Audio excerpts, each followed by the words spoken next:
Mwenge wa Uhuru kwa mwaka huu wa 2025 katika mkoa wetu wa Ruvuma.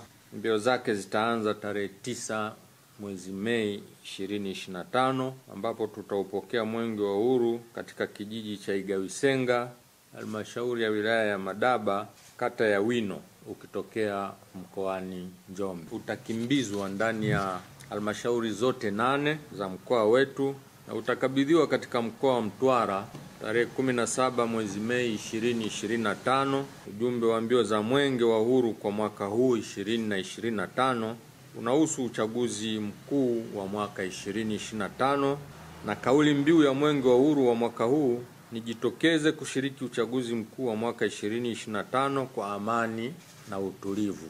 Aidha, kauli mbiu hii inaambatana na ujumbe wa kudumu kuhusu mapambano ya malaria, ambayo nayo ina kauli mbiu ya zero malaria, inaanza na mimi na wewe na sisi sote.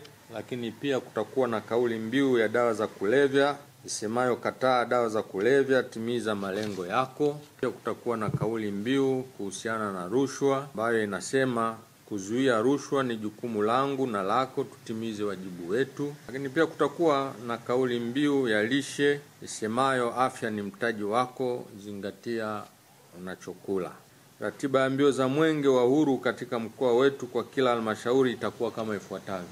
Tarehe 9 mwezi wa 5 2025, siku ya Ijumaa, itakuwa ni halmashauri ya wilaya ya Madaba, na tarehe 10 mwezi wa 5 mwaka 2025, ambayo ni siku ya Jumamosi, itakuwa ni halmashauri ya wilaya ya Songea, na tarehe 11 mwezi wa 5 2025, siku ya Jumapili, itakuwa ni halmashauri ya wilaya ya Mbinga, na tarehe 12 mwezi wa 5 2025, siku ya Jumatatu, itakuwa ni halmashauri ya wilaya ya Nyasa, na tarehe 13 mwezi wa 5 2025, siku ya Jumanne, itakuwa ni halmashauri ya mji Mbinga, na tarehe 14 mwezi wa 5 siku ya Jumatano, itakuwa halmashauri ya manispaa ya Songea. Tarehe 15 mwezi wa 5 2025, siku ya Alhamisi, itakuwa ni halmashauri ya wilaya ya Namtumbo, na tarehe 16 mwezi wa 5 2025, siku ya Ijumaa, itakuwa ni halmashauri ya wilaya ya Tunduru.